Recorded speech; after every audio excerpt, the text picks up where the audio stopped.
ഇന്ന് നമ്മൾ പരിചയപ്പെടാൻ പോകുന്നത് പർപ്പിൾ ഫ്ലവർ വെച്ചിട്ട് ഗിഫ്റ്റ് ബാഗിൽ വെച്ചിട്ട് ചെയ്യുന്ന ഒരു വീഡിയോസാണ് നമ്മൾ കാണുന്നതെന്ന്.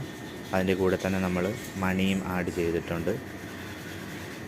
പർപ്പിൾ ഫ്ലവറാണ് നമ്മൾ ചൂസ് ചെയ്തിരിക്കുന്നത്. ലൈറ്റ് പർപ്പിളും ഡാർക്ക് പർപ്പിളും ആയിട്ടുള്ള പർപ്പിൾ ഷെയ്ഡിലാണ് ഇന്ന് നമ്മൾ ചെയ്തേക്കുന്നത്. അതിൻ്റെ കൂടെ നമ്മൾ പൈസ കൂടി ആഡ് ചെയ്തിട്ടുണ്ട്. ബാഗിൻ്റെ ഉള്ളിലാണ് നമ്മൾ ചെയ്തേക്കുന്നത് ഈ അറേഞ്ച്മെൻറ്റ്. ഗിഫ്റ്റ് വിത്ത് ബാഗ്, പിന്നെ അതിൻ്റെ കൂടെ തന്നെ മണിയും ആഡ് ചെയ്തിട്ടുണ്ട്.